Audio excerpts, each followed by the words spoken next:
Yeah, so we are live. Lynn, you can start. All right.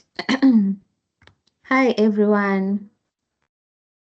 How are you today? Um, Welcome to today's session, the expert-led session, the level series. I hope you are glad to be here today. And thank you for making the time also to be here. You know, you're here because of one reason or the other.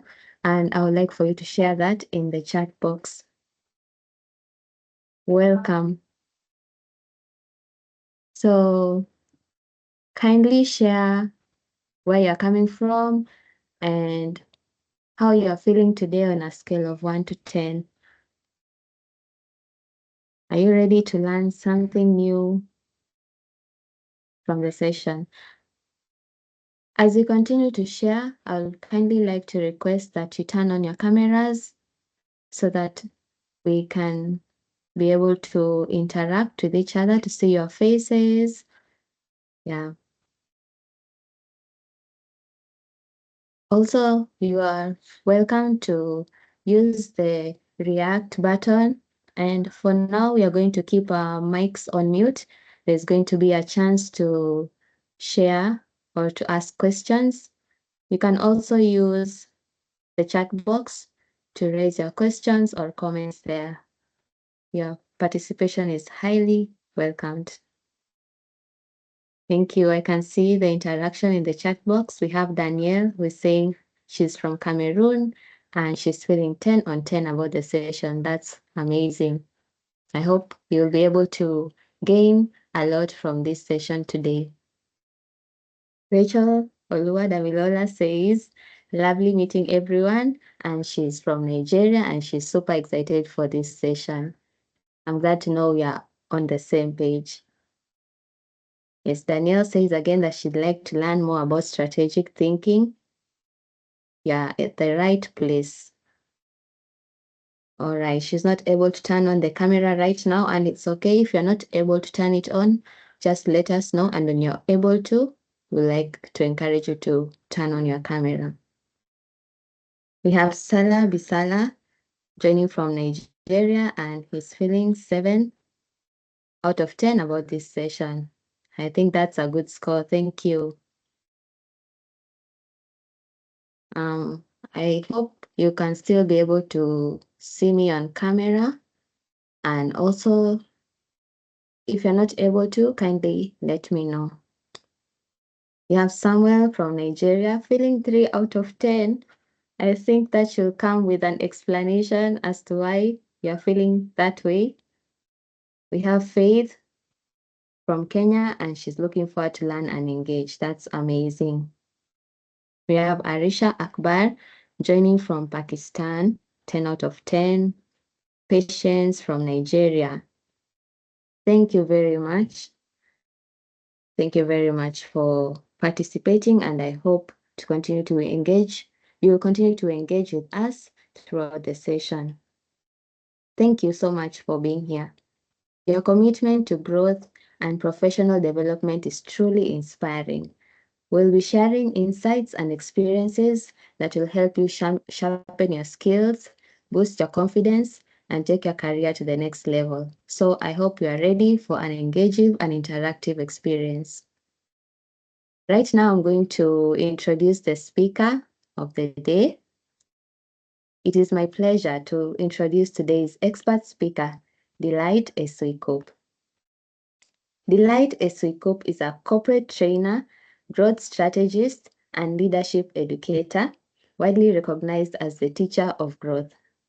She helps leaders, professionals, and teams to excel through data, structured communication, and strategic thinking.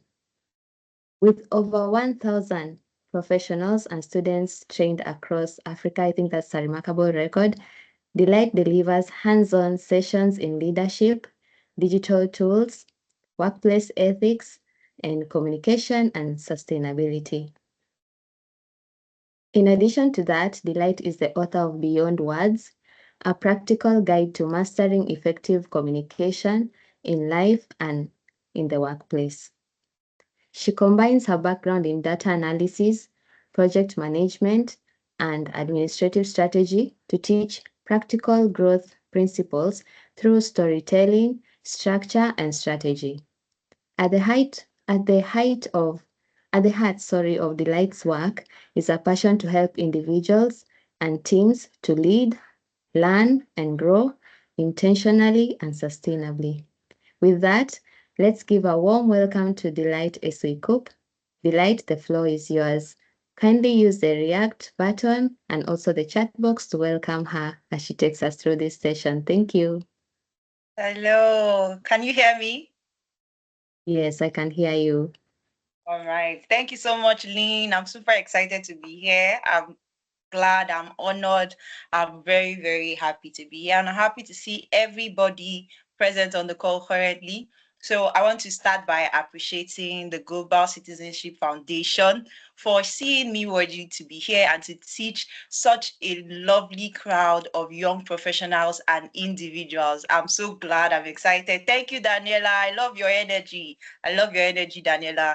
Thank you, thank you, thank you. I know we've done a lot of introductions, so I will just dive right in. I don't know if Link could help me share my screen. So I don't know how many of us are aware of the topic we have today. You're fully aware, you know the topic, what we're going to discuss today. Does anybody have an idea? If you have an idea, I'd love to see it in the comment section. You have an idea of why we are here. Why are we here? Do you know why we are here?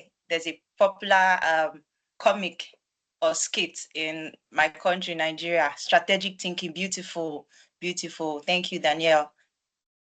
Strategic thinking. So we're talking about strategic thinking, planning for the future.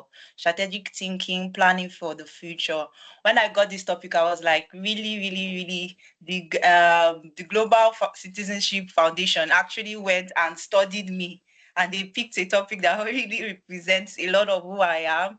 Thank you, Lynn. Thank you to everybody. Thank you, Oluwadamilola. Thank you, everybody that has planned this Level Up series. And I'm excited to be here, super excited to be part of this Level Up series. So we have a topic, strategic thinking, planning for the future. Strategic thinking, planning for the future. I hope you all brought your writing materials because we're going to write a lot. I also brought, see, my pen is here. My book is also here because as I'm teaching, I'm also going to be writing. So strategic thinking, planning for the future. So before we go into everything I have, why is it important to think strategically, or why are we learning strategic thinking? The truth is that things actually happen two ways. It's either it happens by accident or by planning. So things literally happens by accident or by planning. The future, anything that happens by those two things. Anything that happens to you, it's either you're moving by accident, you bump into something, or you actually plan to bump into someone. So I can give an example. Probably I leave my house, I'm going to visit Samuel I'm going to visit Samuel wherever he is in. Somewhere you're in Nigeria, right? I'm going to visit Samuel in Nigeria, or I'm going to see Daniel that is in Cameroon, and I say, oh, I'm leaving my house here in Nigeria and I'm going to visit that person. I decided to meet that person. Or peradventure, maybe I'm just walking on the road and I accidentally bump into Samuel on the road. That happened by accident. So things either happen by planning or by accident. So you're not just moved by everything. It is important for you to plan and to teach and to think strategically. And that's why we're learning strategic thinking today. So the next slide. Slide number 2. So that's why we're learning strategic thinking today. Also, the next slide is the introduction of myself. I know Lynn has done justice to that, and we've also done our introduction, but we can still introduce ourselves. So if you want to be a bit more specific with your introduction, if you're comfortable with it, I know we've introduced our names, our country, and the rates to which we are feeling for this event or this webinar or this series. So I would also like if we could add maybe what you do. You can be an intern, a mentor, a student, an entrepreneur. So let me just get a feel of the kind of people that we have here. So you can tell me your first name, where you're joining us from, and how or what specifically or what industry you are in. So for example, myself, I'll say I'm Delight.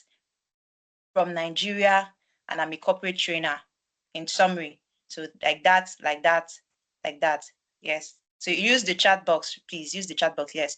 So I'm Delight from Nigeria. I'm a corporate trainer or a growth strategist. So let me just get a feel of what you do. So Lynn, the next slide. Okay, Samuel is a change maker educator. Okay, nice to meet you, Samuel. Okay, nice to meet you, Samuel. So let's keep the introduction coming. Okay, you're a teacher. Shala, okay, teacher. Okay. It's physiologist. Is that what I saw? I'm not sure. Okay, so in this session, oh, we have data analysts here. This is beautiful. Software engineer. Wow, beautiful, beautiful. I'm loving this. So what do you aim, or what's the aim of this session? I believe that the aim of this session will be able to define and understand fully what strategic thinking is. We'll be able to learn how to apply strategic thinking for the future. We'll be able to use practical tools to improve critical thinking, and we'll be able to practice mindful leadership under pressure, and we'll be able to adapt a problem-solving mindset for the future. So these are the objectives of our session: to define strategic thinking, learn how to apply strategic thinking, tools that are needed for critical thinking, mindful leadership practice as a leader, and how to adapt problem-solving mindset for the future. So next slide.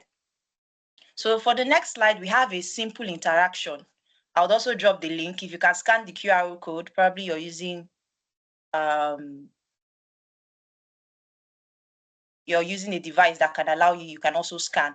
But in case you are not, there's a link in the chat box. So what I just need you to do is I need you to define strategic thinking with one word, just one word. When you hear strategy, the word strategy, what comes to your mind? When you hear the word strategy, what comes to your mind? That's the task. When you hear the word strategy, so you can say, what are the synonyms of strategy to you? So just click the link and input your answer. Click the link. Okay, someone is saying progress. I'm saying that. So if you could click the link and input your answer, it will show up in the screen.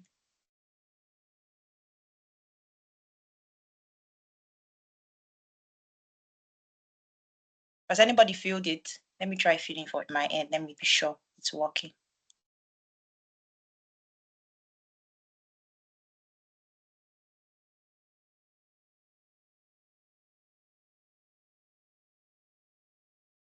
Plan. Okay, beautiful. Plan.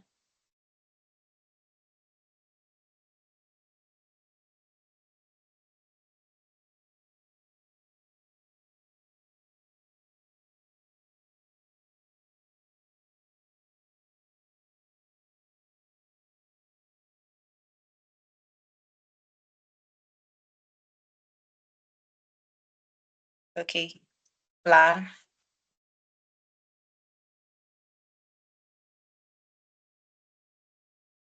Preparation. Beautiful.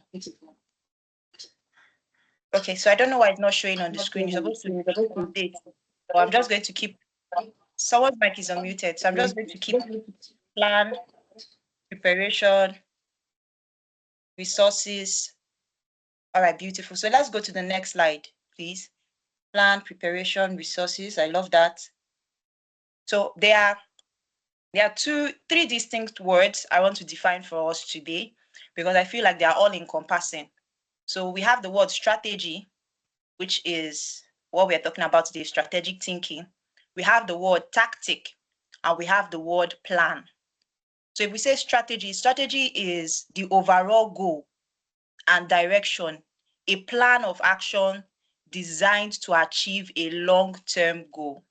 So if we're saying strategy, we are asking ourselves, how specifically are we going to achieve our why? How specifically are we going to achieve our why? So I don't know how many of us watch football, but I'll just use this as an illustration. Let's say as the Premier League is coming up, we want to win the Premier League. And we're saying our strategy to win this Premier League is to strengthen our defense. Probably last season, our defense was very poor. We had a lot of goals considered against us. So our strategy for this Premier League is to strengthen our defense. So you can see that the strategy gives you a clear direction as to you want to win the Premier League, and the clear direction we are using to win the Premier League is to strengthen our defense. Then we come down to tactic. So tactic are actions taken to achieve your strategy. So we want to strengthen our defense. How can we strengthen our defense? The way we can strengthen our defense is by having more trainings for the defenders and probably the midfielders, because midfield and even the attackers, they say the greatest form of defense is offense. So you're giving a specific kind of training to these people. Then maybe when you're laying out your team, you're using a 4-4-3 system. Let me think of another example for people that don't really like football. Let's say the main aim of the Global Citizenship Fellowship is to train global leaders. And how are we going to train? We have to train global leaders that are in their society, are bringing light, bringing insight ahead. That is their main goal. So how are we going to do these things? We are going to say, oh, we are going to have representative in different countries because we want to be global, and having the representative in different countries, so because we want to be global. What then is our tactic? We can just say, okay, our tactic is we want to organize online trainings instead of on site, instead of being a physical training, probably in the headquarters. We are now doing online trainings. That's our tactic, so that we can reach anybody from any place of the world that they are. That's our tactic. Then you come down to a plan. A plan is a detailed roadmap with steps, resources, and timelines. So it's a detailed roadmap. That's a plan. So plan and strategy are used interchangeably, but the plan is under the strategy. That's just what I need us to know.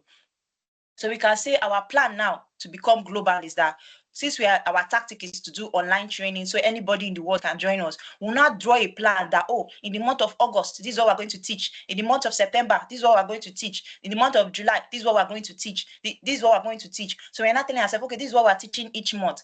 By so time of the month, we have reached out to who we want to reach out. Maybe 2 weeks before the proposed date, we have reached out to the person, and we've gotten a feedback from the person. So you understand, all those things are planned, they are steps. So in summary, you could say that the strategy is the destination. The tactic is everything you carry in your bag that you're going to that destination, everything that you're sure you're going to need in your trip. That's your tactic. Then your plan is that road, the route you're going to take. The beautiful thing, I'm going to discuss it as we move forward, but the beautiful thing to note is that your plans can change, but it's important to have strategy so you always know where you're going to. So your strategy is where you're going to, what you want to achieve, where you're going to, but your plans can change. You can choose to follow left or follow right. But strategic thinking is important because it will always tell you where exactly you're going to. So in conclusion, strategic thinking is a forward-looking, intentional process focused on a long-term success. So strategic thinking is forward-looking and it's intentional thoughts. That's to say, it just don't happen. Before we talked about things happen accidentally, but strategic thinking, you're careful, you're intentional to think about the process, to think about the plan, to think about the tactic on a long-term success. So strategic thinking is basically long-term. That's the truth. So that's why we say strategic thinking, planning for the future. Next slide, Lynn.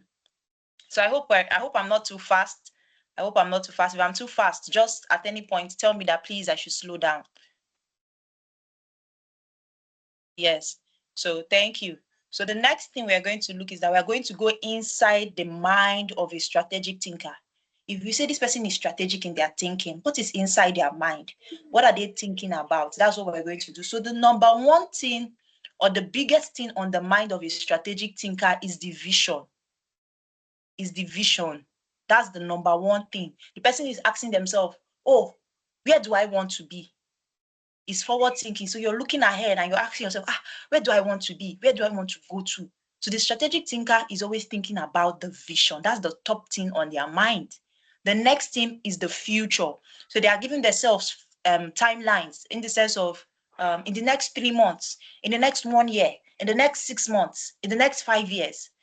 So it can be, you can even say in the next 2 days. You're still thinking strategically. In the next 2 days, it mustn't be so far. But they are future thinking. So they are thinking about the vision, they're thinking about the future. Then the next thing they have on their mind is patterns and data. patterns and data. So the strategic thinker is always asking themselves, this thing that I want to do, who has done it before? How many people have done it before? What is the similarities? So they are looking at patterns. What's the similarities between this person and this person? So they're looking at patterns, they're looking at data. Maybe they want to make a new decision in their company. Maybe you want to make a new decision. You go and you look at past records. Maybe we could use, for example, maybe I started frying potato chips. Someone is saying they have a question. You can ask after, like, when we're done, or you can drop it in. I believe Lynn will take note of questions. So if you have data, you go and you look, okay, maybe I was selling, let me use something like chips. I was selling chips, maybe potato chips. And the first potato chips I did just normal plain potato chips, maybe salty. Then the next one, and I decided to add more pepper. And I call this one pepper. So I'm not asking myself, the time I was doing the salty potato chips and the time I'm doing the peppered one, which is selling more, which is moving more market. So that's going to make me make informed or strategic decisions. We get that. So they are thinking about the vision, they're thinking about the future, they are thinking about patterns and data, and they are thinking about systems. So the strategic thinker in systems is asking themselves, what systems are already in place? How does my decision per se affect these systems that are in place? Let's say, for example, I'm working in a unit. Maybe I'm working in sales and somebody else is working in accounting. How does the decision I want to make in sales affect the accounting department? Let's say I'm the general manager, because if I use teams, some teams, they don't really think about each other. But if I use something like, so how does my decision as a sales manager affect the accountant? So you're looking, how does this decision affect these systems that are already in place? Or maybe there's a guiding objective in your company. There are objectives that serve as a guide. You know that it's not every plan that somebody will bring in an organization that they will take, because there are some objectives and there are some things that to them is not ethical, is beyond their rules. Let me use, for example, I attended a training and the person was talking about dressing. That one lady pierced her ear. I had 2 piercings instead of 1. So as she had 2 piercings, she was scared to come to work because she thought that they would not allow it.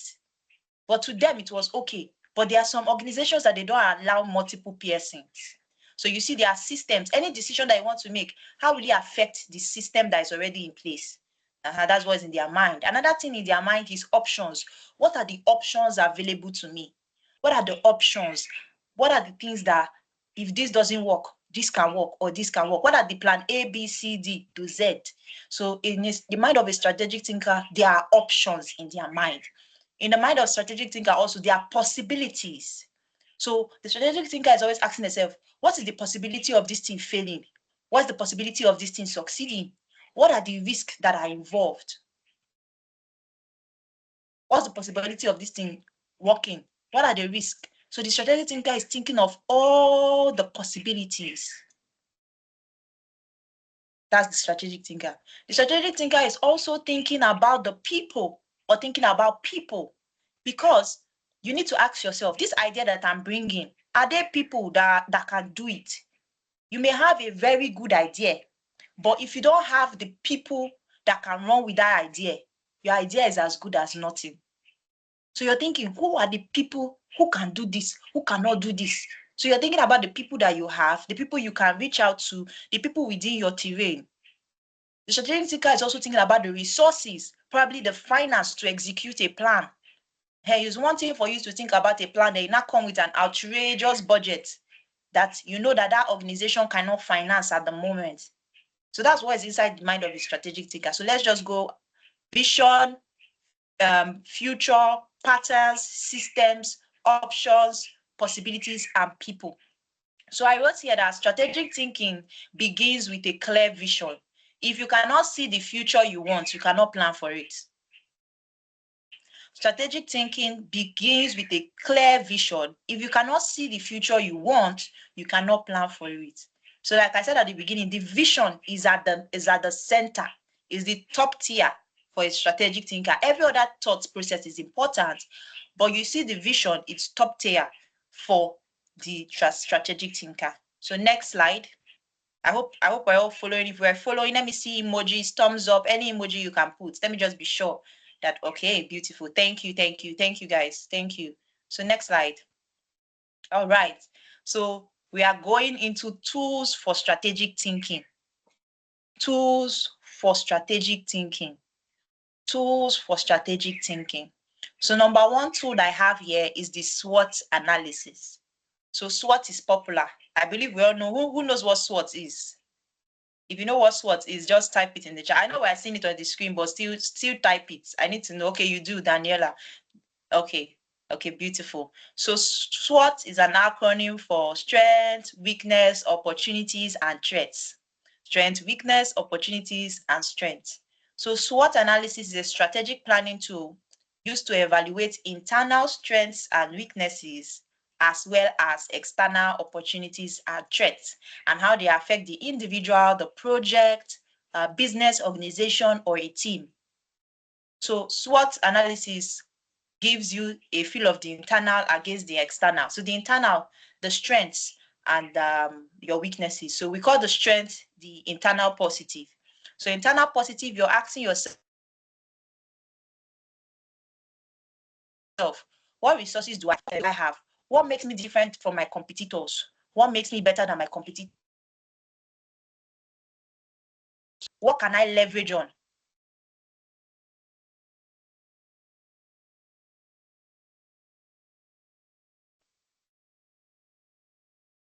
Can you still hear me?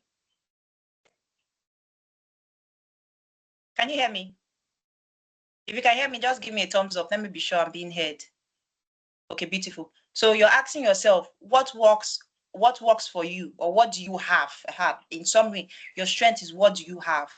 Your weaknesses now are, what do I not have? In what area is my competitor better than me? In what area do I need to improve? In what area am I lagging behind? So compare your strengths and weaknesses can help you think in terms of maybe in marketing. You're telling yourself, this is something that our customers really need or they really long for, but I cannot offer it. Or maybe you're leading a team and a team of marketers, and in your team of marketers, you don't have a graphics designer, or your team of analysts. Let me use analyst. You have I know because I saw there's an analyst. You have someone that can clean data. Probably you have someone that is good with Power BI, someone good with Excel, but the person is not good with Python. And the job that you're going for needs Python. That becomes a weakness, and you have to think of how you can elevate or how you can quickly learn. So doing a SWOT analysis for yourself tells you the places you need to improve. Doing a SWOT analysis for your team tells you the place your team needs to improve, and so on and so forth. So let's go to the external. So the external positive, we have the opportunities. What opportunities are available to you? What resources can you easily get your hands on? Who can you speak to get something that you want? So these are opportunities, openings.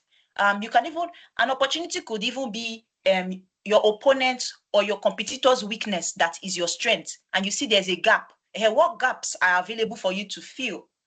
That's an opportunity. So your external positive are opportunities. Then we have the external negative. So external negative, you're saying who will oppose this thing that I'm coming up with? Are they laws? Are they principles? Are they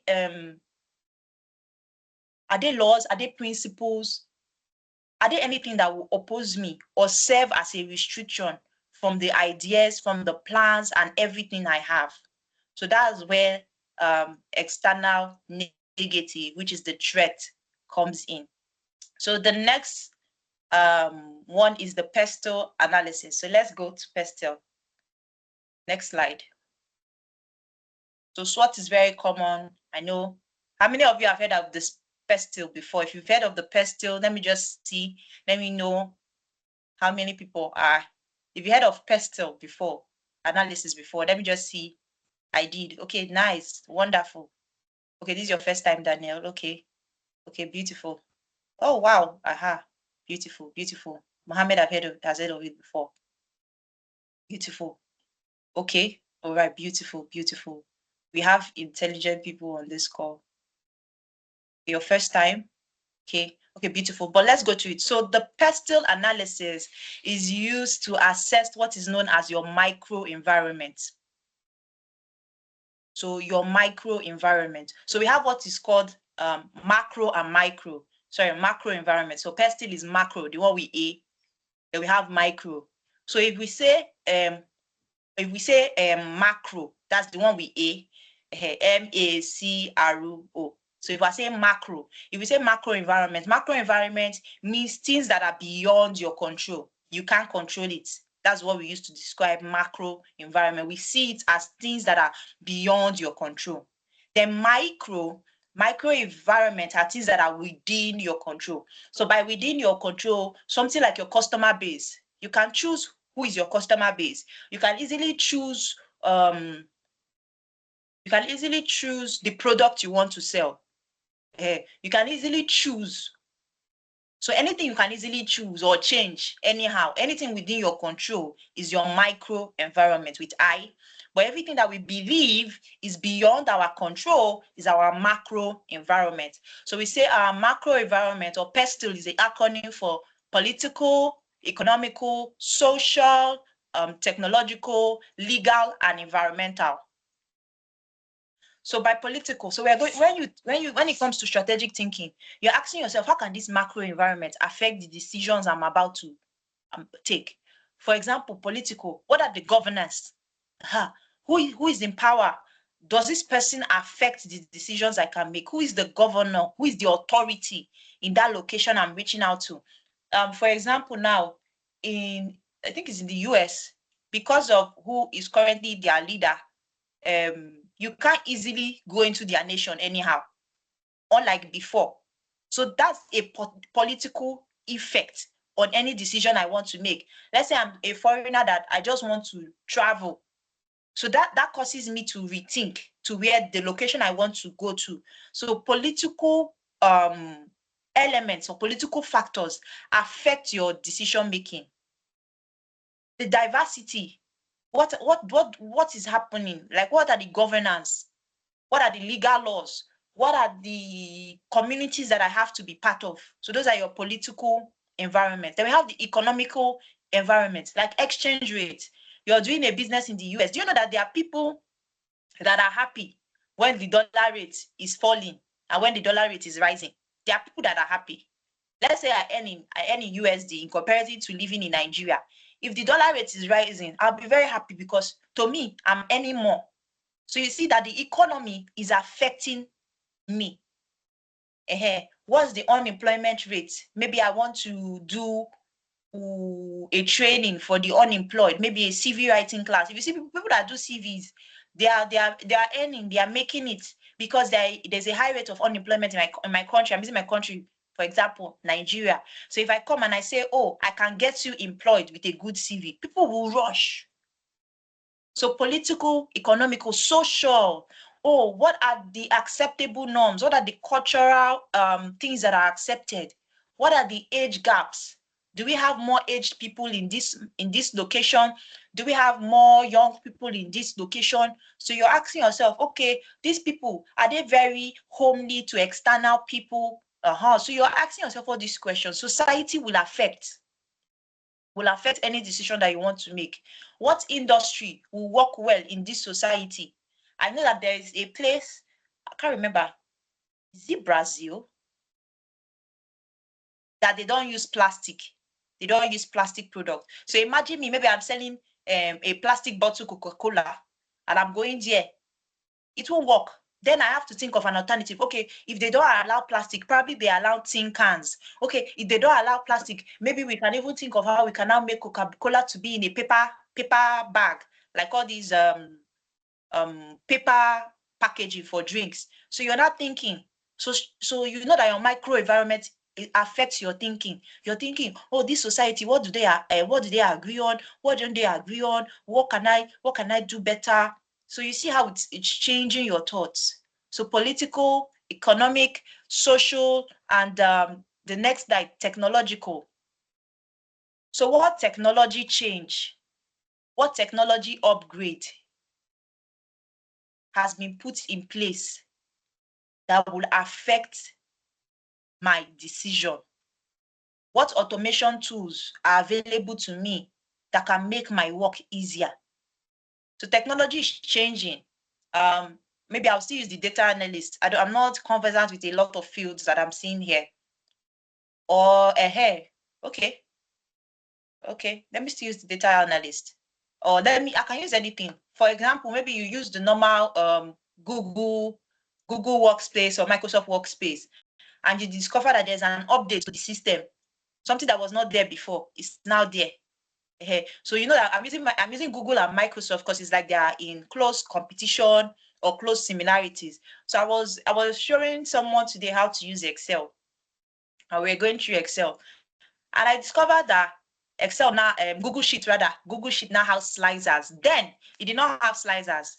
That was what Microsoft was using over it. That Microsoft has easy to use slicers when you want to create your dashboard. But now Google Sheet has slicers, or even this drop down box. Initially, Microsoft Excel does not have checkbox or drop down box. So you see, these people are in competition. So they're asking, they say, what's the new technology? What's the new technology? Or let's even come to chat generation. ChatGPT is moving. I don't know how I even want to say it, but ChatGPT started, Meta AI came, Gemini came. All of them are trying to compete with ChatGPT. ChatGPT will just say, okay, you people think you got that. Okay, no problem. We're going to upgrade. Before you know, ChatGPT had just started as a chat box, question and answer. Now ChatGPT is generating images. ChatGPT is, okay, they started generating images, cartoon images. Now, ChatGPT is generating so realistic images.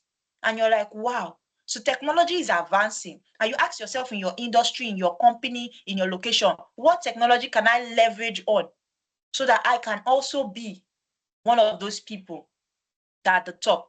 So technology is moving fast. You're in data analysis, you're studying psychology, you're studying philosophy, you're a doctor, medicine. There's technology in every aspect of life. Currently, there's a technology that you can use that applies to your own field or industry. So you need to find that technology and leverage on it. So that's for T in pestle. We also have legal. Legal is very important. I know that mostly in my country, Nigeria, most people don't put into account some laws. I know you cannot know all the laws, but I feel like it's important to browse when you want to start something. What are laws? What are the possibilities of this law affecting my business? What are the possibilities of this law affecting my business? If you're in HR, there's human rights law, or there's resource law, labor law. Yes, that's what they call it, labor law. So labor law, the people you're hiring, what are the legal laws? How should I treat somebody? How should I not treat them in my organization? In every field, I'm an environmentalist. There's environmental law, there's political law, there's family law, there's business law. So ask yourself, this field that I am, what policies are in place? How does these policies affect me? Is there any specific registration, any specific community I need to be part of? So it can safeguard this my decision. So every decision you want to make, ask yourself, is this legal? Is it illegal? I remember a story. What did this guy tell? Of this young guy. You know that there was a trending trending news that someone replied with a thumbs up to someone's message instead of saying okay, like thumbs up, like to him the thumbs up meant I have seen it. But this person took him to court that you acknowledge receipt that, oh, you're going to do this thing and you did not do it. So to him, and it was a normal emoji of yes, so noted, I've seen it. He did not accept anything. But there are laws for that too. So sometimes it's very important for you, or if I all the time, do your research, do your due diligence. What laws are in place? What do I need to take note of so that it will not put me in trouble? What do I need to take note of? Then the last one is the environment. I specifically love the environment. I'm an environmentalist, maybe that's why. But one thing is that most people don't put into account the environment when making decisions. Let's say, let me use something like maybe I want to do an outdoor wedding, and I know this is raining season, and I go and I say, oh, let's do an outdoor wedding in raining season. What do you really expect to happen? Or in agriculture, you know that there are seasons for a particular crop and there are seasons for another crop. So it can even help to guide your knowledge that, oh, if I plant, maybe I'm doing rice and I know this is the season that rice grows. If I can plant rice throughout this season, then I would save up for the season that I know rice will not grow. It's just that it's sad now that climate change and everything, so you can't really predict weather and climate like before. But environmental factors are important in making a decision. I want to do an outdoor event. Will I go and do the outdoor event in rainy season? For us in Nigeria, we have rainy season. Or during the snow, deep within the snow, I'm doing an outdoor event, everybody will be cold. So the environmental factors also affect your decisions. All right, good. So the next one is what we have as the, I don't know if we're still here. If we're still here, thumbs up, thumbs up. Are you sure I'll not ask a little question? Let me just ask a question. You can use the chat. So what, name, everybody give me one thing that is in the mind of a strategic thinker. One thing in the chat box. One thing that you can remember that is in the, if you're writing, you can look at your book. And one thing that is on the, don't say vision. I know everybody will say vision because that's the first thing that will come to your mind. Don't say vision. Hey, I said it that everybody will type vision. Don't say vision, say something else. Say something else. Systems, beautiful. Thank you. Systems. Okay. After vision is now systems. Possibilities, beautiful. Thank you. Okay, we are listening. Amazing. So next, future. Thank you, Samuel. Okay, so the next slide. Yeah, so this is another tool for strategic thinking. So the importance urgency. I don't know why I like calling it impact urgency.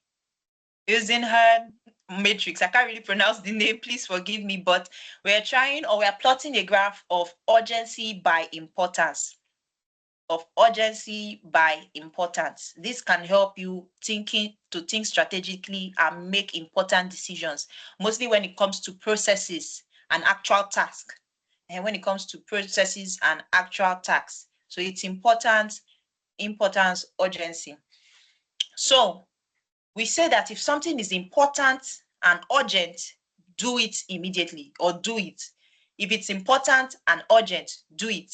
If it's important but not urgent, schedule it. If it's urgent but not important, delegate it. And if it is urgent, if it's not urgent and is not important, eliminate. Let it go. So I'll give an example. Maybe I'm working in marketing, and in my marketing team, I'm the team lead. And as the team lead, they are now telling me that, oh, every day we need you to reach out to at least 50 personnel. Every day we need you to reach out to at least 50 personnel. Your whole team, we need 50 people reached out to on a daily. That's one task. The next task now is, maybe I reached out to someone last week and he said I should get back to him between the hours of 12 and 1 on Thursday. Between the hours of 12 and 1 on Thursday, I should get back to him. Then there's somebody else that told me, get back to me before Monday morning. Get back to me before Monday morning. And then there's my friend that is inviting me and they're telling me, oh, leave that work, come, let's go out. Somebody in another department, maybe the person is, which department would I use? The person is in production. Someone on production team say I should come and help him in producing, in packaging. So we have 4 tasks. Reach out to 50 people every day. A client say reach out to me before 1 p.m. And another client say reach out to me before Monday. Then production team say come and help me in packaging. So we have 4 tasks. So obviously, it's obvious that the person that say reach out to me before Thursday 1 p.m. is important and is urgent, because it's 12:46. It's almost 1 p.m. So that particular task is urgent and that particular task is important. So you have to do it immediately. Somebody says, oh, reach out to me before Monday. So the thing is 50-50. If you want to do it, if you don't want to do it. So it's not urgent, but it's important. Then schedule it. Then we now have a deliverable. Reach out to 50 people daily. You have a full team. Only you must not reach out to the 50 people, because you know that that's important, because it's a daily task. So it's urgent, but it's not important at the moment. So you can easily delegate it. I hope we all get how the matrix is used. So that's how we use our importance urgency matrix. It's common for time management. So I use it. I love it for delegation. So if you're a leader, and you can use it for delegation. And one thing I always say it's easier to delegate repetitive tasks. I know this is outside what we're talking about today, but I just want to state it so we understand. Yeah, so I just want to state it so we understand. It's easier to delegate repetitive tasks. It's the easiest thing you can do. Something that your team members have seen you do before. So you see, these 50 people daily, probably he has been working with this team over time, and they've seen how he communicates with possible or potential clients daily. So it's easier for them to be like, okay, I can do this, sir. Or it's easier for him to trust them and say, okay, do this. So delegation is easiest for repetitive tasks. I'm not saying you cannot delegate other things, but you will notice that it's less stressful when you delegate something that you repeat over and over, because they've seen it, they know what it looks like, they know what is the right of it, and they know what is the wrong of it. So next slide, please. So the next slide, we have our GVE framework. I call it GVE, Goal Vision Execution Framework. So it's not anywhere. The other ones, I got them from people. I learned them from the internet. Like I've learned this, but this GVE framework, I don't know. Probably there's somebody that has crafted it, but this was something I got from observation when it comes to strategic or critical thinking. So the VGE framework means vision, goals, and execution. So I normally use it in planning a detailed roadmap. So I use it in planning detailed roadmap. So when you say we all establish the fact that the central point, that the central point of strategic thinking is the vision. We've established that part. So we are starting from the vision. I would always say you need to know where you're going before you can plan to go there. We also said that I would say know the end from the beginning. So know the end from the beginning. Know your vision, define your future, define what it is you want to get, what it is you want to make out of it. So define your vision.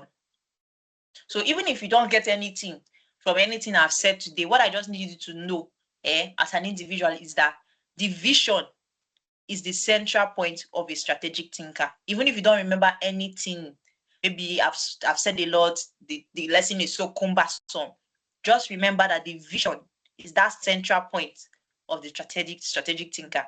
So define the desired future that you want. Where are you going to? Then out of that desired future, give yourself goals. So when you're writing these goals, I need you to write it in a SMART framework. Who knows what SMART is?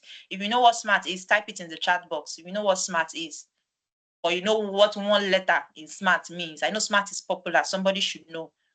So at least one person or two people will know what SMART means. Yes. Okay, you do. Beautiful, beautiful. Okay, specific. Yes, S for specific. Yes, yes, yes, yes. Yes, okay, beautiful. So S is for specific, M is for measurable, A is for achievable, R is for realistic, and T is for time bound. So when you have a main vision, maybe my vision is to be a global environmentalist, or maybe I want to be someone that would speak in the United Nations, or represent, my vision is to represent my country in the United Nations in maybe in the next 10, 20 years. I know that we have young youth representative, but I want to be like a major stakeholder. Maybe that's my vision next 10, 20 years. How do I get there? What do I need to learn? So I cannot give myself SMART goal that, before 2025, I would have acquired a environmental degree because I will talk about the environment. So before 2025 is achievable. Okay, I'm already a graduate. Let me say somebody that has not gone to school. So let's the person give themselves a 3 years gap or 4 years gap in 2025. Before 2029, I would have acquired an environmental degree or whatever. Then the person also gives themselves a goal. Aside that, my environmental degree, before the end of this year, I would have volunteered with an NGO or a company that does environmental practices to gain more hands-on knowledge. So you see, I'm giving myself deadlines. They are achievable. I'm being realistic of where I am to where I'm going to. So I'll say, okay, these are the things I need to learn. These are the things. So you now use your SWOT analysis. You tell yourself, this is what I know at the moment. Maybe at the moment, I just have passion. I don't have knowledge. So at the moment, I just have passion, I don't have knowledge. So what are my weaknesses? What are the things I need to learn? After getting my weaknesses, what are the opportunities available to me? How can I learn this thing at minimum cost? Maybe with my budget, the money I have in my pocket. Okay, I need to start applying for scholarships. In order to get scholarships, what do I need to know? What do I need to get done to get scholarships? Okay, maybe I don't want to do scholarships. Maybe I have one auntie or one uncle that I believe can train me in school. How can I reach out to this auntie? How can I reach out to this uncle? So from your vision, you're giving yourself goals with time. So you're telling yourself, okay, I want to reach out to Uncle so and so before November and tell him my plans on going to school. And if or not, so now you see I'm giving myself options. Uncle so and so may say yes, he may not say no. That's what's inside my mind as a strategic thinker. I'm giving myself options. So if Uncle say no or Uncle say yes, do I have another uncle I can reach out to, or do I fall back to the option of scholarship? So I'm looking at all the possibilities, all the options available to me. So your vision, your goal, and you execute. Your plan is as good as nothing if you don't start. Your plan is as good as nothing if you don't start. And when you want to start, make your roadmap in a way that you can start from where you are. Make your roadmap in a way that you can start from where exactly you are. Anticipate roadblocks. Act intentionally. Act immediately. So vision, goal, execution, matrix. That's how it works. All right, so we have a classwork in the next slide. So for the next 10 minutes, do we use 10 minutes? I'm looking at the time. Okay, let's use 5 minutes, 5 minutes. Lynn, is it possible for people to unmute themselves? Not now, I'm just asking if it's a possibility. During the time of the Q&A session, we can give an opportunity to maybe a few people, 2 to 3 people, to express themselves using the mic. Okay. Okay, maybe we'll use the chat box, but it will be stressful, but let's just see. So the practice is identify either one personal goal, professional goal, or one impact-driven goal, just one goal that you have. It may not be too long in the future. It can be within a short time frame. It's okay. It can be within 2 days. It's okay. So identify one goal, then use one of the tools or framework we have learned so far to make a decision.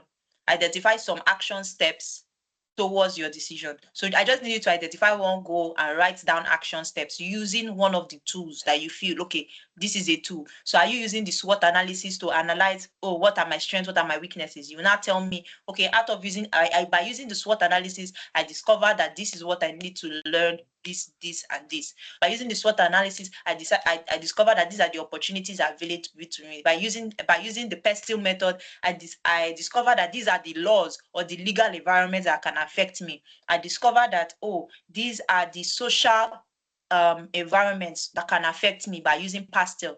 Oh, by using the impact model, I discovered that, oh, this thing that I wanted to do instantly, it can actually wait for a few more days ahead, because you have a lot to do. Hope it's not procrastination.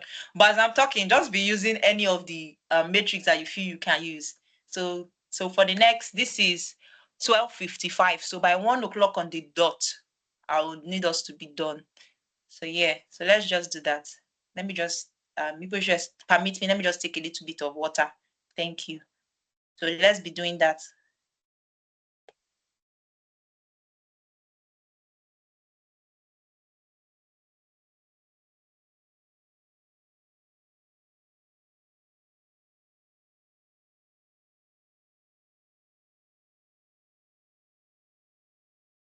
All right.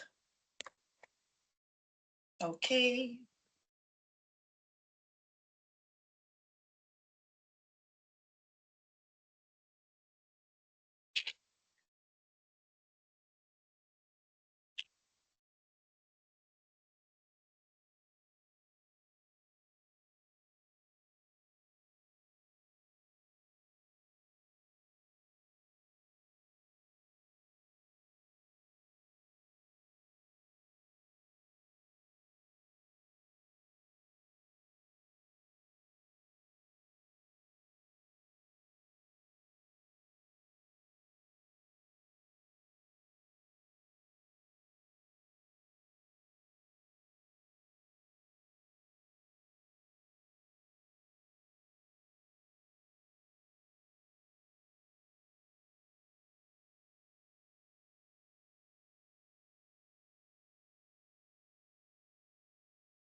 All right, so 2 minutes more.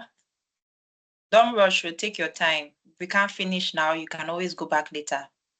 You have 2 minutes more.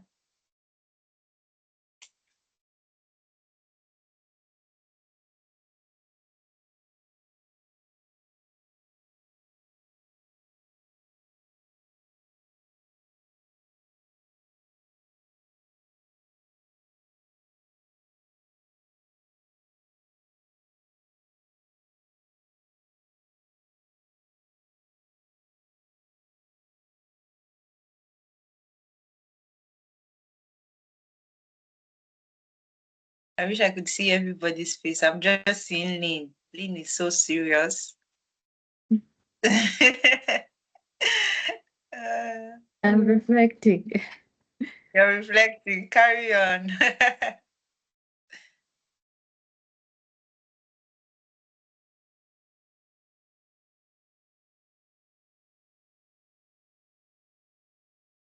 All right, 60 seconds more. So if you're done, you can start typing in the chat box. I wish I could hear our voices, but let's just use the chat box. Even if it's just your goal, the method you use, and one decision, it's fine. The goal, the method you use, and one decision. Even if you don't want to share the goal with us, the method and decision. Okay, let me go to the chat so I can easily see.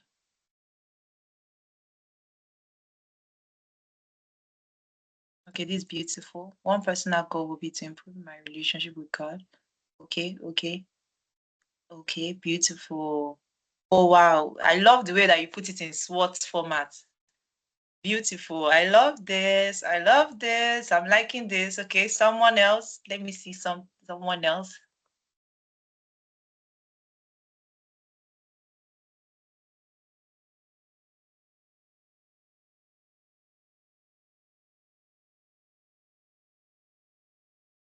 Okay, this is lovely.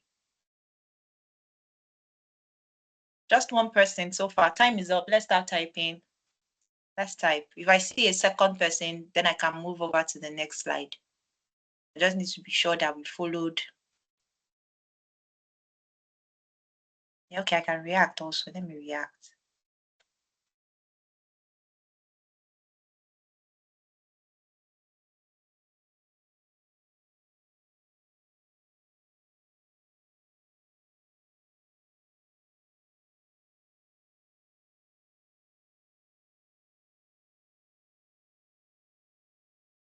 One more person.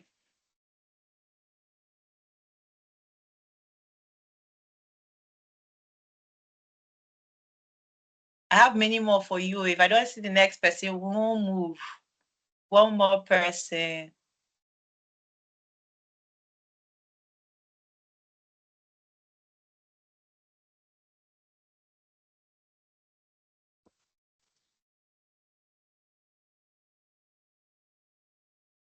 Okay, sorry, I've seen someone else. This is beautiful. We publish one Q2 level nursing research, okay, paper within the next 12 months. I love that. Be recognized as a credible nursing. Okay, beautiful. Oh, you use the VG. Okay, beautiful. Oh, wow. Thank you so much. Oh my God. I don't know why it's not letting me see the full name of who typed. Okay, I'm seeing someone else. Learn full stack web development. Okay, beautiful. Studying 1 to 2 hours. Yes, beautiful. This is beautiful. Beautiful. I love this. I love this. Thank you so much, guys. Thank you. Thank you. I love that we're following. For the fact that we're following, I love it. I appreciate us. So, okay. So on your own personal time, you can explore the other options. So in the next slide.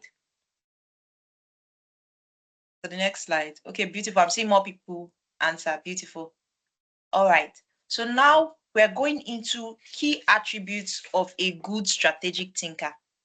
So it's one thing to be a strategic thinker. It's another thing to be a good strategic thinker. It's one thing to be a strategic thinker. It's another thing to be a good strategic thinker. So one thing, there are various attributes. So let's start from number one. Number one, I think it's about 5 that I have written. So number one, timely decision making.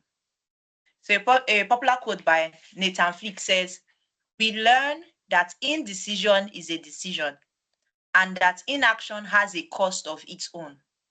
So indecision is a decision and inaction has a cost of its own. So if you have a problem and you don't decide to make a decision, you will reap the fruit of that your non-decision. So whether you decide or you don't decide, something will come out of it. So it's important that you decide quickly. So timely decision and also timely action. Because when you think, and you don't act, it's a waste. So, in the last framework we talked about execution. So if you're always thinking, and you don't act, it's a waste. That's why the VGE is very important, because you think to the last, to the minimum, think to the lowest of thinking. So you'll be able to act from there upward. So indecision is a decision. Timely decision is very important. And one of the things that helps in making timely decision is to anticipate the positive and the negative. We say the strategic thinker is always thinking about the options. So always anticipate what can work, what cannot work. It helps you to make more informed decisions. Then weigh the risk and benefits.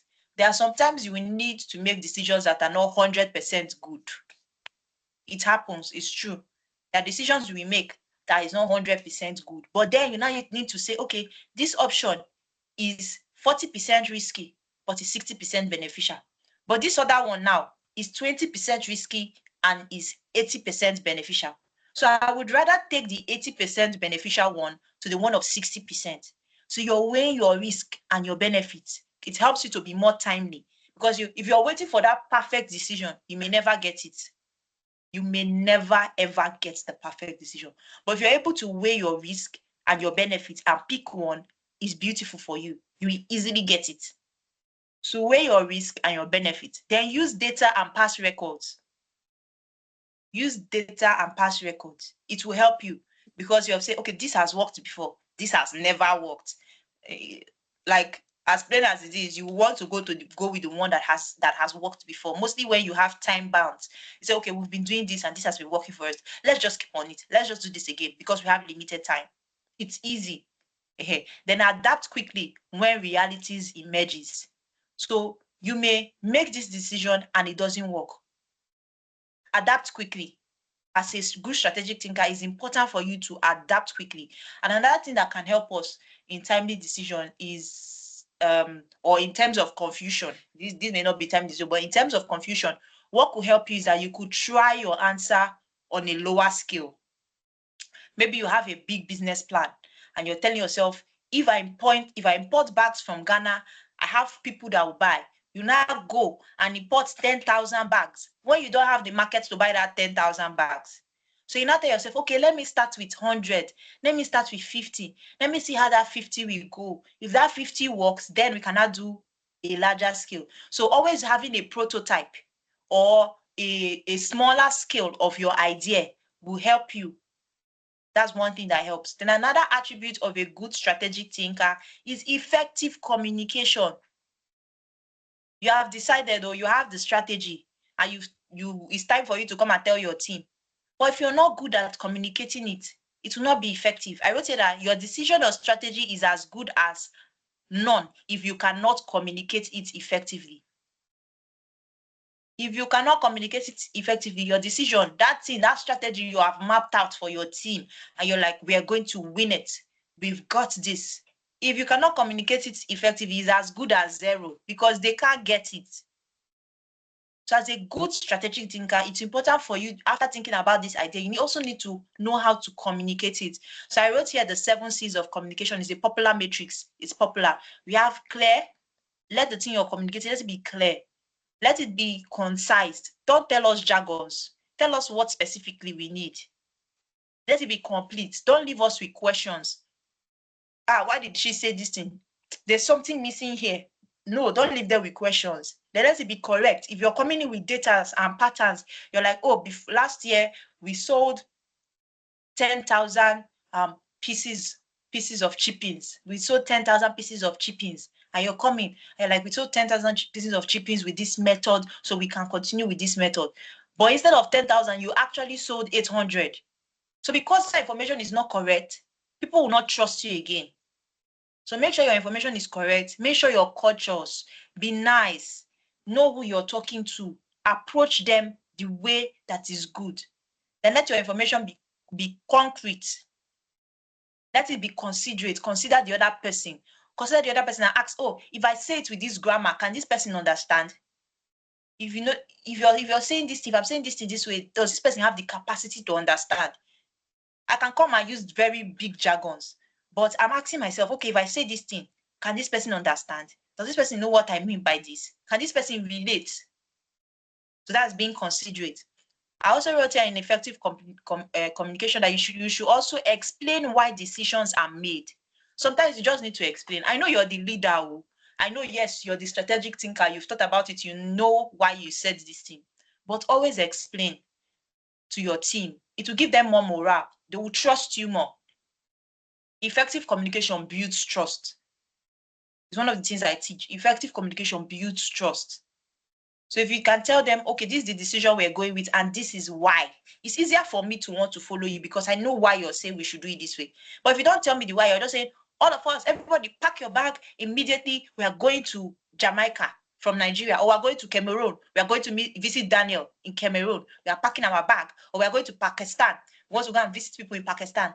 Why are we going to Pakistan? Why are we going to Cameroon? I'll be reluctant because you just told me out of the blues that we are going to Cameroon, we're going to Pakistan. What's happening in Cameroon? What's happening in Pakistan? Why are you telling me this thing? So it's important that when you've drafted your strategy, let people also know your why, as to why you're thinking in that direction.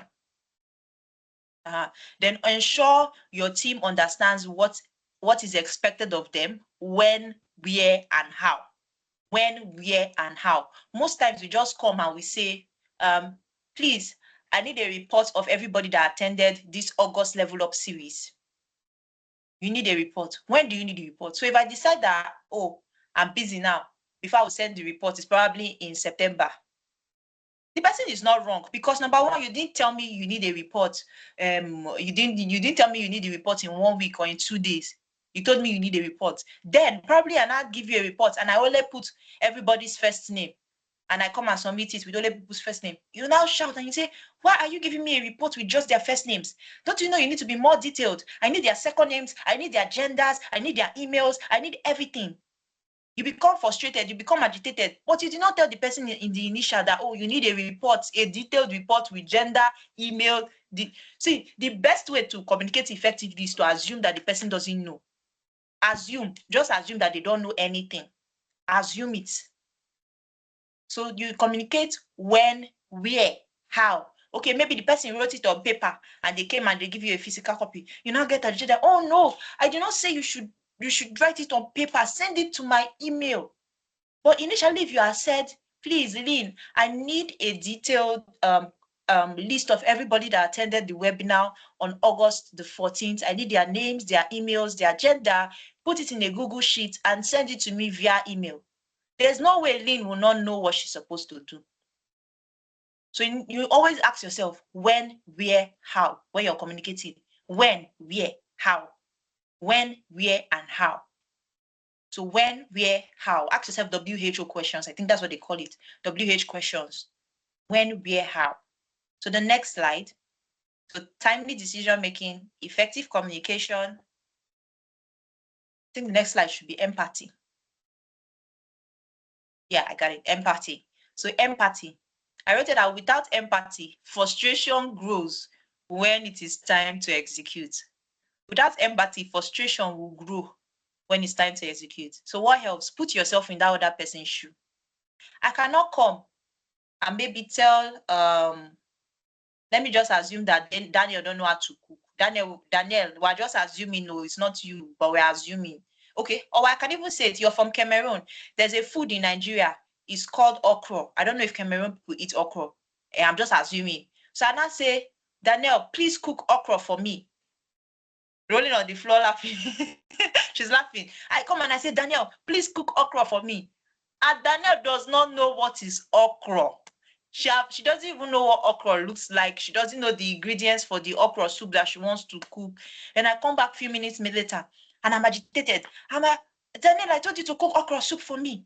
Danielle is confused because she has not heard the word okra before. So you need to put yourself in that other person's shoe. Does this person understand what is expected of them?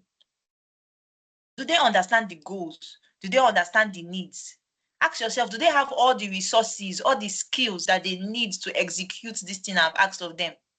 Support them during challenges. Okay, Danielle doesn't know how to cook okra. I can probably help her. I'll write the list of all the ingredients. Okay, you eat okra in Cameroon. That's beautiful. Okay, beautiful, nice. So I'll write the list of everything that she needs. I'll now send her a video. Maybe her own method is different from my own method. So I'll now send her a video. I'll write the list. So I'm guiding her because I'm empathetic. I have empathy.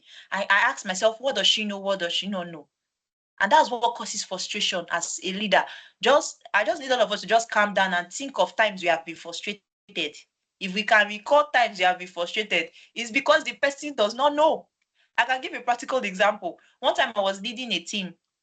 I was asked to tell the designers that they should give a graphics design for the program. And if you see the signs and wonders that these people did, ooh, I can't even explain. I was frustrated. And the deadline was so close. I don't know when I started pouring out myself on this lady. This is like 6-7 years ago. And the issue why I poured myself on her was because I was not empathetic. I did not know that she did not know what was expected of her. I did not know that she did not have that skill to give me what I needed. I didn't ask myself all those questions. Is this girl a good graphics designer? Does she really know? You see? So then I cannot give empathy to my strategic thinking. I've thought about the event. I've thought about the program. I'm like, we need a mind-blowing flyer. I sent her the details of what I want, and she delivered what she could deliver. Because that is where she was. And I had to go back and think about it. After downloading on her, she felt very bad. But it was later, and I told myself that this lady doesn't know what is expected. I had to look at her design, and I started telling her, okay, you see this design, number one, the colors are not matching. Number two, there are too much space. It's like you're using only the center. Number three, this is this. So you see that guide because I had empathy or because I thought of whether she knew what was expected or not. Then the next point is adaptability. Not all decisions will go as planned, but your ability to recover quickly is very important. Not everything you say will go as planned, but your ability to recover quickly would help. See, sometimes you will make some decision. Imagine making a decision and you lose $1 billion for a company you're working with. I'm trying to think of a decision that I made. I'm trying to think of a personal example. Okay, I deleted a folder. I typed something for my boss then when I was working for an architectural firm. And I was like, oh, the system is crashing. We don't need all these things again. Be me by myself. Nobody send me work. Oh. I went, started deleting. I looked at this folder. They've never asked me to open this folder like in years, in a very long time. And I deleted that folder. I made this decision on my own and I deleted that folder as a strategic thinker that, oh, our system needs more space. I thought about it. I said, what can we do? We can delete things. And I deleted something that was needed in future. So my boss came and it was like he needed to see the account for this record. He has worked for these clients before, this, and he needs to see it. I say, oh, where will I start? Where will I start? So that was a bad decision. And one thing that helps in making bad decisions is that it's important for you to grieve. It's not always if you can carry it, if your mind is strong. In Nigeria, we say if your mind is strong. If your mind is strong, if you can carry it, continue. But for people like me and few others that we like to grieve a little, we can grieve. So grieve, but don't grieve for long. Then also know that your setback is not a definition of your capacity. That setback, that poor decision is not a definition of you. I was talking to a friend yesterday and she was sharing with me about a decision she made. And I just had to tell her that that thing is not you. You made that mistake. Maybe you've made the mistake 1, 2, 3, 4, 5, 10 times. If you made 1,000 times, who created light bulb? How many mistakes did he make? He kept on going before he finally found the light bulb. So probably you've made a mistake before. Just tell yourself that this setback does not define my capacity. So as a strategic thinker, you may make mistakes, but let that not define you. Then be flexible. Be flexible without losing strategic direction. That's where strategy comes in place. That's where the vision comes in place. So we may be going somewhere and we move right did not work. We have to go back and move left. So the thing is that no matter what, no matter the route, no matter the plan, there are sometimes you can plan, the plan will fail. So you have to plan again. So no matter the plan, no matter the failure, your strategic direction is where you are going to. So be flexible, adapt quickly. Be flexible. If it works, if it doesn't work, we have to move quickly. We have to change directions quickly. It's important. So be flexible without losing strategic direction. Keep your long-term goal in focus. Your vision should be your focus. Keep your long-term goal in focus and not your temporary setbacks. Sometimes it's easier. Will I use the word that sometimes it's easier to forgive others than forgive ourselves? So as a strategic thinker, as you're giving empathy to others, also be empathetic to yourself. It helps in adaptability in decision making. So our next slide.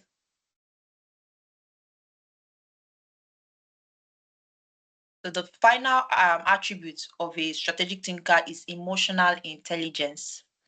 So a stable emotion is important for making informative decisions. One thing you need to do is practice self-awareness, know your triggers and your personal bias. As a leader, I'm talking specifically to leaders, but everybody is a leader. That's my belief. Everyone is a leader. But as a leader, it's important for you to know when you're making a decision because you're triggered. Let me give, for example, you're on a team, and because you don't like maybe one or two team members, you don't like some specific people, because you don't like some specific people, where they bring an idea that is good for the team, you shun it because, I don't like that person. I'm being honest, because you must not like everybody. You must not like everybody. I don't want to go into too much into religion, but please, let's learn to forgive. That's just one thing I want to say. Be someone that forgives easily. Yes, please forgive easily. But sometimes you may have a trigger towards one particular person, or you don't like one particular thing. I was having a conversation with a friend and he keeps suggesting something to me, but because I don't like it, I don't like that particular place, I will always be no. Maybe we want to do an event and this hall can carry the capacity of people, that we want. But because you don't like that area, maybe someone you had a confrontation with stays in that area, you're like, no, that's not a good idea. But this hall can actually carry the capacity of people that you want. But just because of that bias or that particular trigger, you are shunning the idea. So sometimes it happens. It then becomes important for you to be self-aware. What are my triggers? Sometimes deliberately ask yourself, what are your triggers? What are my triggers? Why don't I like this decision? Even with all the plans that the people have dropped in, you've looked at, maybe somebody submitted a proposal to you, and as a strategic thinker that you are, you've looked at this proposal is okay. But just one element that is personal to you or is a personal trigger will now make you forfeit an array of planning. So emotional intelligence is important. Then regulate emotions to remain calm and objective under pressure. One of the most difficult times to be a leader is when there's pressure. When there's pressure, it's difficult to be a leader when there's pressure. People are coming from left, people are coming from right. People are saying this, that. You're under immense pressure. But it's important for you to remain calm. You by yourself, decide that I will be calm under pressure. I know it's not easy, but just decide that, even if sometimes let me use this scenario. As a strategic thinker, you know that there are sometimes you can anticipate pressure. I do it. I anticipate pressure, and I put myself in a place not to react or not to be too emotional. So for example, if I know I have a very stressful program coming up, I know that, okay, I can be easily triggered. I can find myself picking offense at random things. I just know that, okay, I'm feeling the pressure of this event. So I can choose, there are different reactions to emotions. So people will withdraw. So people talk about it more. So whatever works for you. So me, if I'm talking, maybe I'll just find one person that can actually handle my emotions, and I'll just talk it out to the person, talk it out to the person. When I talk it out to the person, at least I'll not be able to react where my team members are. I'll remain calm because I've finished talking it out to the person. And when you're able to anticipate all the possibilities of good, bad, and ugly, it's easier to maintain a calm in your emotions. So before we go to the next slide, let me ask a question. Aside the emotional intelligence, what other attributes are attributes of good strategic thinkers? Aside emotional intelligence, what other attributes are there of good strategic thinkers? In the chat box, I'm looking. I need to know who is listening.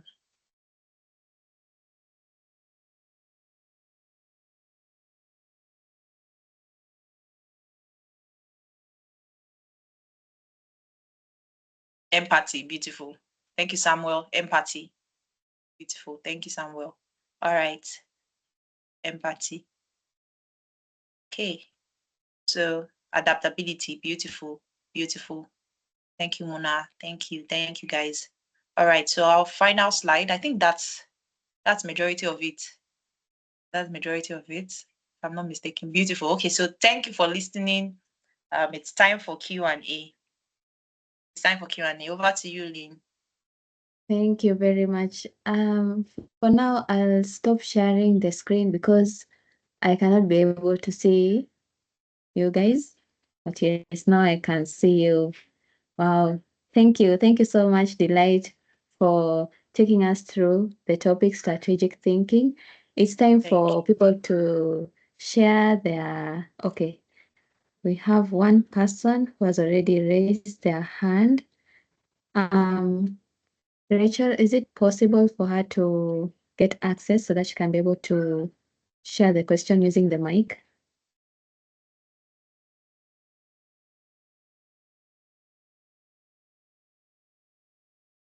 Okay. No access.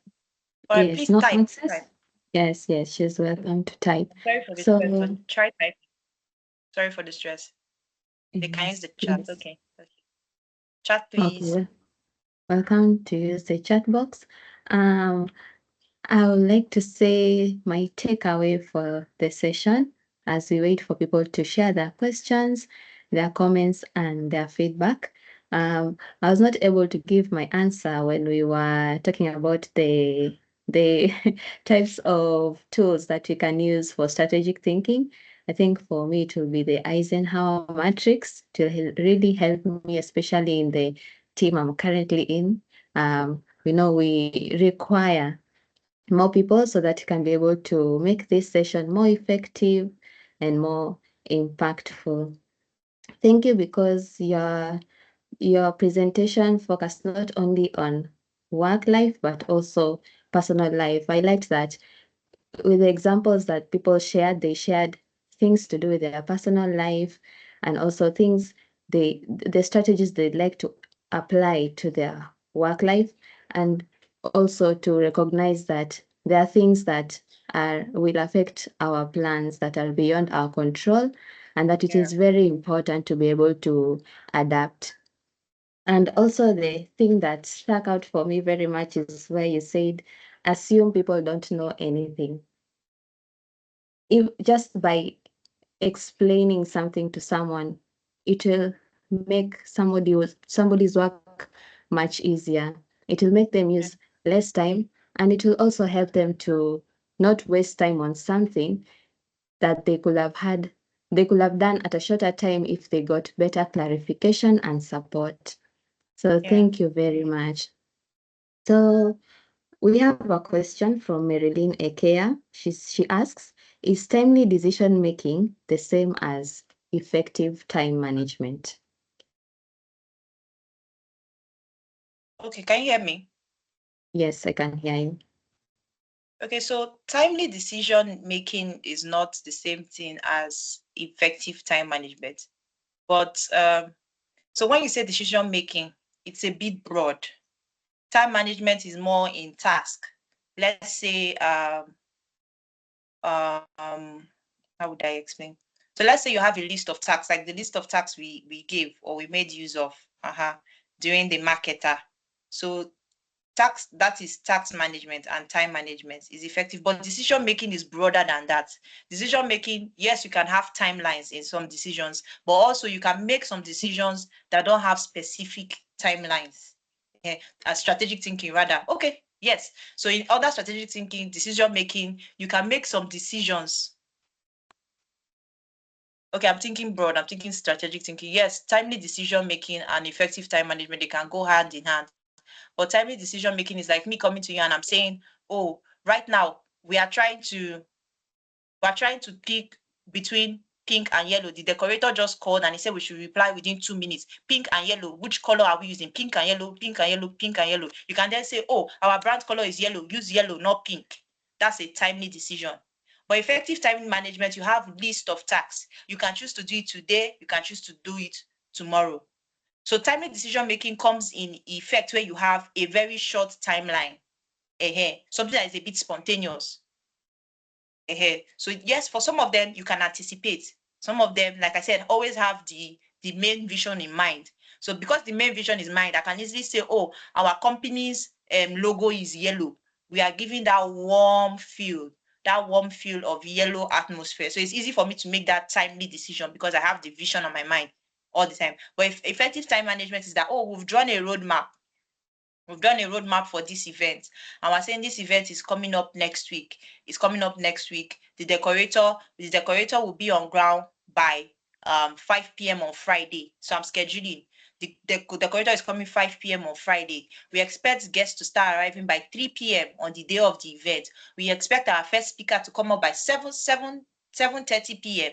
So that's effective time management. But timely decision is like almost like there is no time, so you have to be timely. But effective time management, you'll have the time to effectively plan your time. I hope you got that. I hope you got that. I really hope you got it. So it's not exactly the same. It's not the same. Thank you, Nin. Let me just know if I answered your question well, please. Yes, please let us know, Marilyn. Oh yes, she says yes. Thank you. So All right, we have Hira Mohammed, who is saying thank you, Delight, for this session. She asks, can you share when you had to adjust your strategy? How can we do that if circumstances change? All right, beautiful, beautiful. So when is it needed to adjust your strategy? So there are two things that I would say. So you need to adjust your strategy in terms of will I say failure. So probably you have a strategy of marketing, or in terms of failure, or in terms of, will I use the word hook? There's something they call it when you're in the same position for too long. So if you're failing, you by yourself, you know that, oh, this strategy, maybe it was working before, but it's not working any longer. So it's time for you to adjust. Or if you're in the same position for too long, and maybe you're not comfortable with being on the same position, you want to increase. Let me use, for example, virtual assistants or virtual events. There was a time where it was only a majority of the events we had were physical events, and people will come physically, and only the people within that region can purchase tickets to be there, to be present for your physical event. But then we now adjusted that, okay, maybe people are not coming for physical events any longer. But before COVID, we used to have a lot of people coming physically. Then now I have to think wider. I say, oh, I cannot do a hybrid event.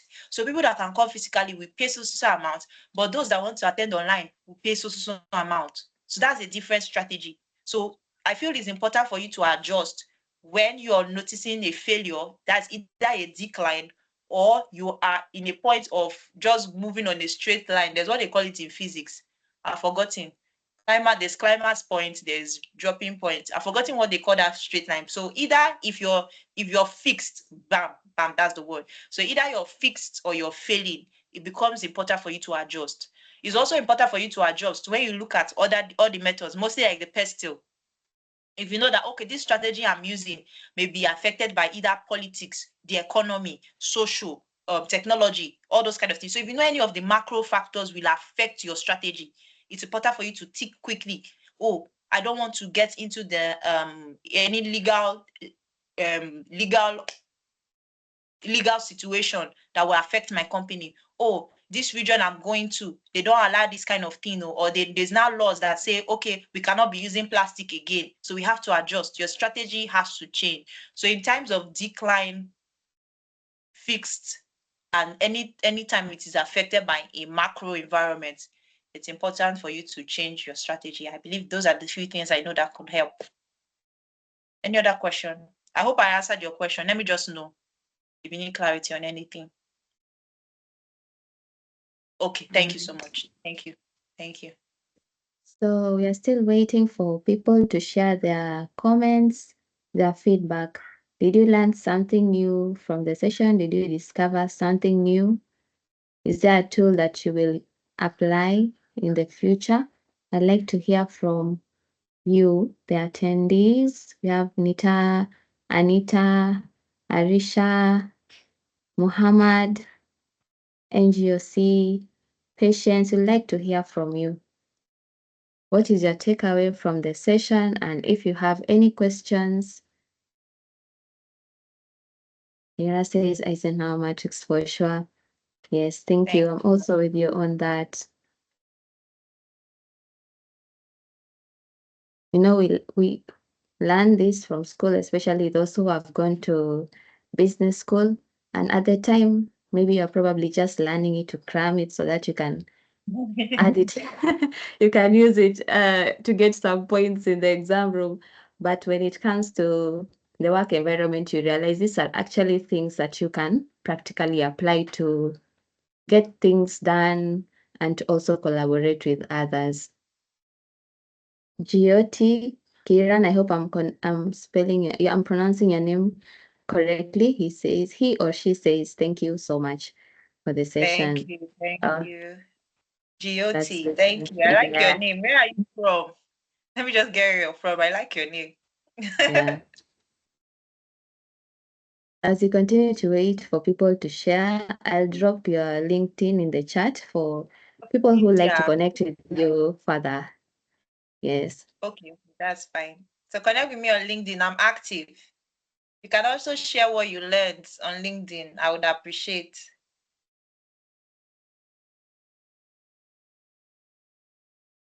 Rira says once again, and Rira, thank you very much. I really appreciate your participation in the session. She says, I loved it when Delight said, if you think, and don't act, it's a waste. Yes, it's a waste. Yeah, and I also remember you saying that inaction is also a decision. So it's even when you say things about grieving, when you grieve, that's a decision didn't go as planned or your strategy didn't go as planned. It's important to just take the time to think about it, but don't ruminate over it. Think about how can you do it better next time, because you already have how you can't do it. So what's the next step? What's your plan B? What's your plan C? So I see more comments coming in. Allwell says my takeaway was the 5 C's of communication. Thank you very much for sharing, Allwell. I hope you can remember them. I remember concise, concrete, courteous, clear. Yeah. Thank you. Aisha Akbar says, I learned a lot more about strategic thinking. Thank you for the session. I'm glad to know that you learned something about strategic thinking, and I hope that you'll apply it in the future. Marilyn says, thank you so much. I really appreciate Delight and the team. I personally am going to practice SWOT and VGE matrix. Thank you, especially emphasis on seeing your vision in order to achieve it. Yes, as Delight told us, vision is the central point. It starts from there so that you can keep moving to the next step to get to your destination. Thank you. Stephen Koroma says, I've learned that strategic thinking begins with having a clear vision and involves considering resources, people, possibilities, systems, data patterns, and future trends. I remember this was part of that diagram which had the various forms of strategic thinking. Thank you very much, Stephen, for sharing. Precious Ume says, effective communication is key. Thank you so much for the insightful session, ma'am. Thank you. Okay, thank you. NGOC Dang, I hope I'm pronouncing that correctly. She says, thank you for speaking and sharing, Miss Delight. Your insights on vision to execution, prioritization, strategic thinking, emotional intelligence, empathy, adaptability, timely decision making, and clear communication have taught me a lot as a fresh graduate. Thank you very much for pointing out that you're recently done with school and you probably plan on applying this in the workplace. By the way, she asks, could you please suggest some self-awareness practices to spot personal bias before a big decision? I think you can take that before we move on to the next comment. Okay, so practice to spot personal bias before a big decision. Okay, one thing you could do is you could ask yourself reflective questions. Maybe look at roles that you have been, roles you have worked in, and or things you've done. Okay, just anytime you flare up, you become either anytime you react, that's you either shout, you become defensive, or you become angry. Ask yourself, what in this made me angry? What in this made me shout? What in this made me defensive? Once you react, anytime you react or you see yourself reacting either by shouting, being defensive, any reaction that you bring, ask yourself, what in this made me do this? Then you now get to discover that, oh, like, let me tell you one of my triggers. This is me just being vulnerable because I need you to know. So one of my triggers, personal triggers as a person, is prolonged arguments. I don't like prolonged arguments. So if someone is saying that they must win, they must win. Hey, I've told you, and you're dragging on it that you must win. So I tend to react. So either I shout, if I don't shout, I then withdraw and I say, okay, no problem, you're the winner. I don't go for that. So if a conversation is prolonged or an argument is prolonged, I'm reacting. So I did not just get to know this overnight. I just got to ask myself, why did I yell at this person like this? Then I discovered that, okay, I yelled because he kept saying the same thing or prolonging that conversation. Then I now understood that, okay, and I discovered I did it again with another person. Why did I react with this person? The conversation was prolonged. We're having conflict for too long. So I would always, I don't run away from conflicts or communication in hard decisions, but when it's prolonged, I'm so uncomfortable. So just ask yourself, okay, this situation, I shouted, I withdrew. What made me shout? What made me withdraw? What made me become defensive? So anytime you react, or you notice that you react, ask yourself, why did I react?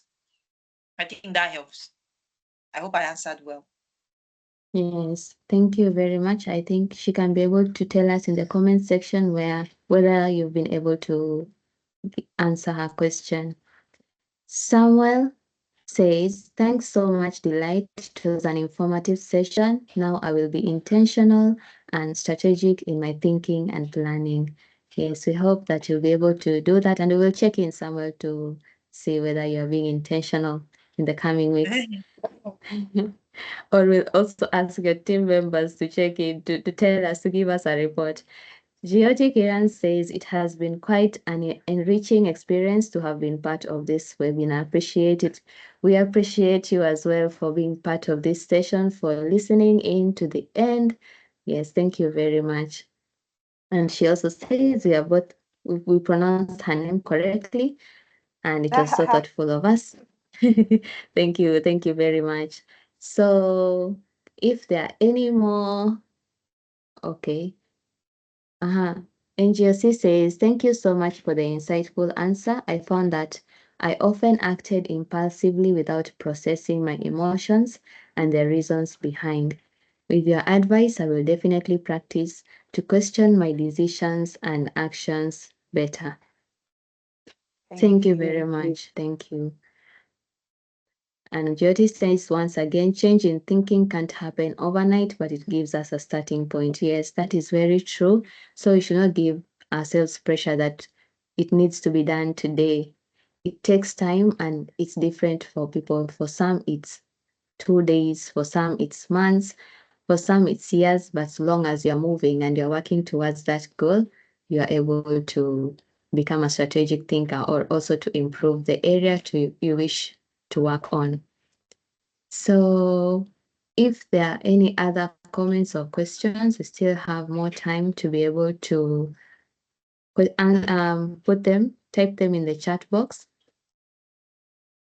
And if there is no other comment or question or feedback, we can use our reaction button also for those who have not been able to share anything with regards to how you're feeling as we end the session and whether the session has been helpful to you.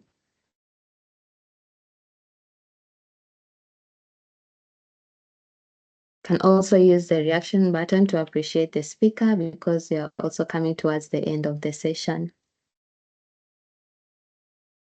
Thank you very much, Sala Bisala.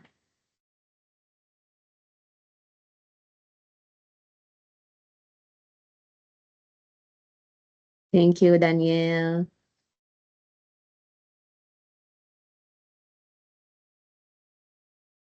I did not see other people reacting. I hope we are still in the session. Thank you, Samuel.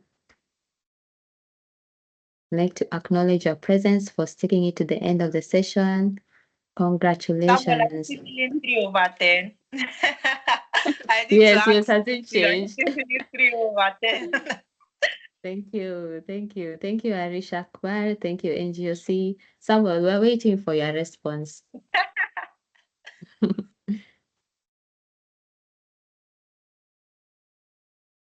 And for also those who did not get to share their rate.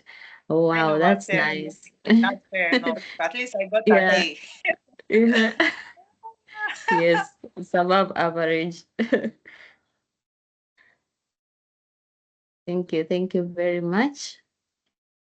So thank you so much for your participation. And remember once again that you can connect with Delight on LinkedIn after the session to keep the conversation going. Thank you, Bye, Lynn. Thank you to Samuel. the team at Global Citizenship Foundation. I appreciate. I just want to say thank you. Thank you. I had fun. Yes, I had fun. It's always a pleasure to share. I had fun. All right. Bye, Precious. Bye, Samuel. Bye, Lynn. Bye, Bye. everybody.